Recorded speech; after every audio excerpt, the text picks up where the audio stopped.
Good morning students. आज हम लोग चैप्टर स्टार्ट करेंगे force and pressure. Force and pressure chapter start करेंगे 8th क्लास का। इस चैप्टर में सबसे पहले हम लोग बात करेंगे फोर्स की। फोर्स क्या होता है? फोर्स एक पुल या पुश है, किसी चीज़ को धक्का देना या उसको खींचना, ये फोर्स है। इसके क्या रीज़न है, इसके अलावा फोर्स के बारे में हम और बात करेंगे। इफ़ेक्ट ऑफ फोर्स, फोर्स की वजह से क्या क्या इफ़ेक्ट होते हैं।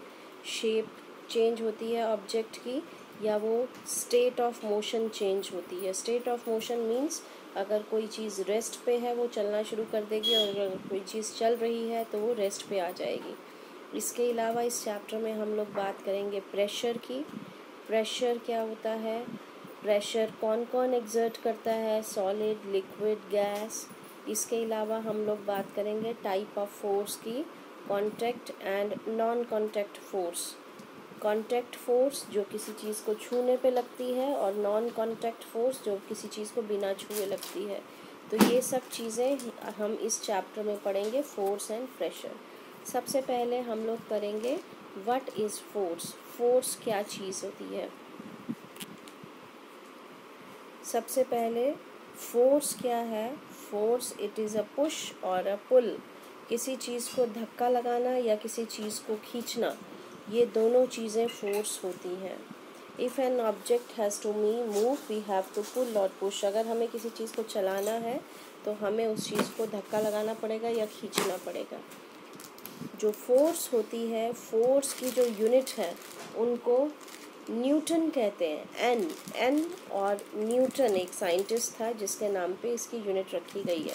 यूनिट का मतलब जैसे आपकी वेट की यूनिट केजी है, आपकी लिक्विड को मापने की यूनिट लीटर है, ऐसे ही फोर्स को मापने की यूनिट न्यूटन है। तो यहाँ पे कुछ एक आप एग्जाम्पल्स देख सकते हैं जहाँ पे हम लोग फोर्स अप्लाई कर रहे हैं। सबसे पहली चीज़ जहाँ पे एक आदमी कार को धक्का दे रहा है, दूसरी जगह पे वो हॉकी खेल रहा है, तीसरी फुटबॉल खेल रहा है, चौथे में यहाँ पे सब तीनों जगह पे पुश किया जा रहा है। दूसरी तरफ हम देखेंगे जहाँ पुल किया जा रहा है। पुल में सबसे पहले एक आदमी खींच रहा है सामान को, दूसरे में घोड़ा खींच रहा है, तीसरे में टग ऑफ वॉर में बच्चे एक दूसरे को खींच रहे हैं। तो ये दोनों एग्जाम्पल्स हैं। तो दोनों जगह फोर्स अप्लाई हो रही है, चाहे हम किसी चीज़ को धक्का दे रहे हैं, पुश कर रहे हैं, या किसी चीज़ को खींच रहे हैं, पुल कर रहे हैं। अब हम लोग करेंगे cause of a force. Force के क्या रीज़न होते हैं? सबसे पहले फोर्स तब अप्लाई होती है जब दो चीज़ों के बीच में इंटरेक्शन होती है। Where there is interaction between two bodies means जहाँ दो चीज़ें एक दूसरे के इंटरेक्शन में आती हैं। इसको हम इस तरह से भी कह सकते हैं, एटलीस्ट दो बॉडीज़ का एक दूसरे के साथ इंटरेक्ट करना बहुत ज़रूरी है फोर्स को अप्लाई करने के लिए। फॉर एग्ज़ाम्पल यहाँ पे एक फ़ोटो दिखा रखी है कि एक आदमी है और वो कार को धक्का लगा रहा है। अगर ये आदमी कार को बिना छुए हवा में धक्का लगाए तो क्या कार मूव करेगी? और दूसरा सिचुएशन, जब इस आदमी ने हवा में नहीं बल्कि कार को छू के धक्का लगाया, तो फोर्स तभी लगेगी जब हम दो चीज़ों को एक दूसरे के कांटेक्ट में लाएंगे। हमारा हाथ जब कार को टच करेगा तभी फोर्स अप्लाई होगी, अदरवाइज नहीं। तो मीन्स फोर्स अप्लाई करने के लिए दो चीज़ों का आपस में कांटेक्ट में आना, इंटरेक्ट करना बहुत ज़रूरी है। इंटरेक्शन की वजह से ही फोर्स अप्लाई होती है। अब हम लोग करेंगे फोर्स डिपेंड ऑन। फोर्स किसके ऊपर डिपेंड करती है?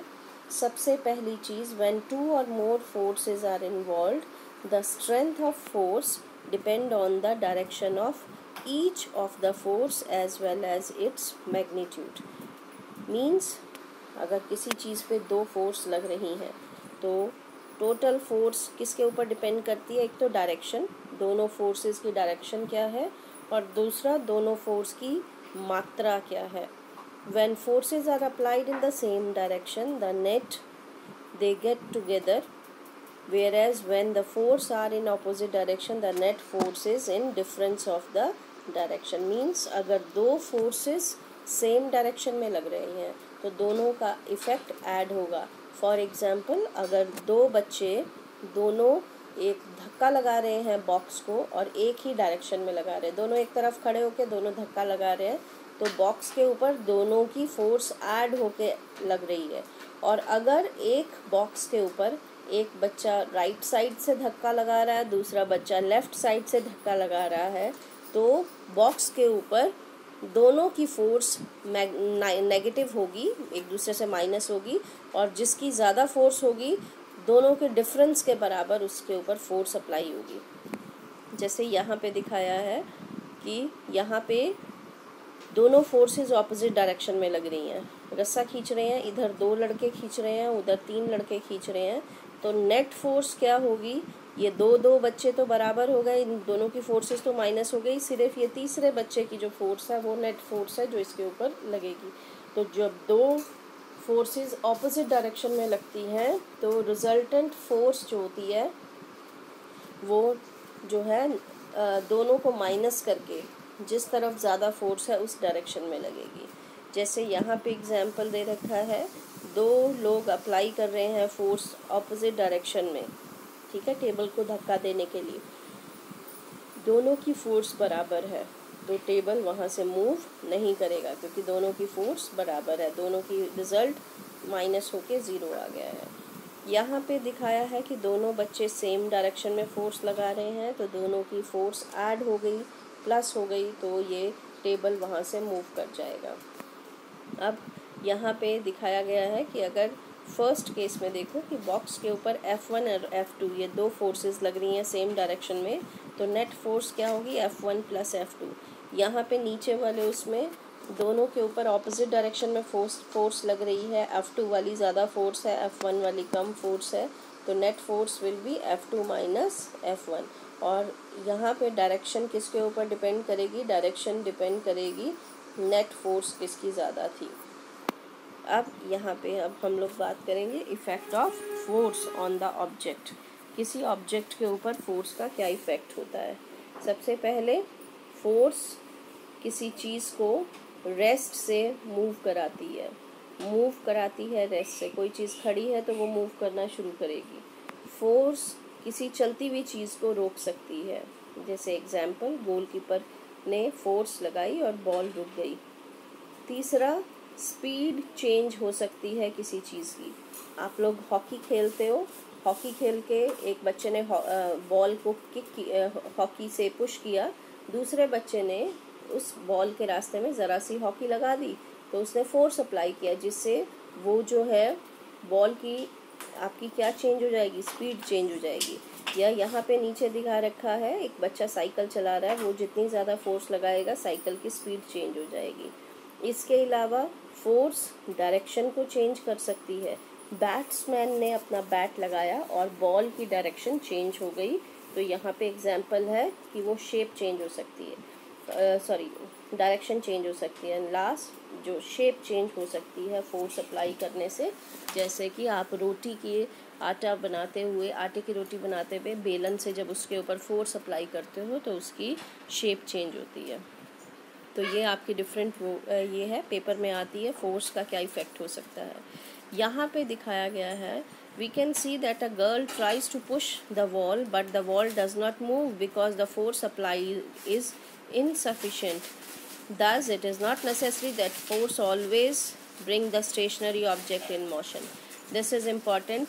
ज़रूरी नहीं है कि अगर किसी चीज़ के ऊपर फोर्स लगेगी तो हमेशा ही वो चीज़ की मोशन की स्टेट चेंज हो जाएगी. मीन्स अगर कोई चीज़ रेस्ट पे है तो चलना शुरू करेगी, किसी की डायरेक्शन चेंज हो जाएगी या कोई और उसमें चेंज आएगा, ज़रूरी नहीं है. अगर फोर्स की मात्रा पर्याप्त है तभी वो चेंज कर पाएगी. फॉर एग्ज़ाम्पल, यहाँ पे एक लड़की धक्का दे रही है दीवार को और दीवार नहीं चल रही है. क्यों? क्योंकि उसका धक्का काफ़ी उसके बराबर नहीं है, फोर्स उसकी पर्याप्त नहीं है, तो इसकी वजह से वो वॉल मूव नहीं कर रही है. अब इसके बाद कुछ एक क्वेश्चंस हैं, ये आप लोग कॉपी में करोगे अपने आप. Which among the following can apply force. Lion, human, wall और वाटर। कौन सी चीज़ फोर्स अप्लाई कर सकती है? आप लोग इसको करेंगे और ग्रुप में इसको डालेंगे, फिर मैं इसको आपके आंसर बताऊंगी। कॉपी में भी आप लोग इसको करोगे। Lion, only lion and human, only lion, human and wall, only lion, human and water और ऑल ऑफ देम, ये आप डिस्कस करेंगे। इसके बाद the picture shown shows a goal keeper trying to stop the goal. Which type of force is he applying on the ball? Assume that he does not move his hand backward. इस समय उसने, एक goal keeper है, उसने ball को रोका और उसने अपना हाथ पीछे नहीं किया। तो आप ये बताइए कि वो कौन सी फोर्स अप्लाई कर रहे हैं? पुश, पुल और none of the above. Means goal keeper ने जस्ट अपने हाथ लगाए हैं, तो उसके ऊपर कौन सी फोर्स अप्लाई हुई? पुश, पुल या कोई भी नहीं। इसके बाद hitting a ball with a bat is an example of push type of force. True और फॉल्स? अगर हम किसी बॉल को बैट से धक्का लगा रहे हैं, हिट कर रहे हैं, तो वो कौन सी टाइप की, क्या वो पुश है? ट्रू या फॉल्स बताइए इसको।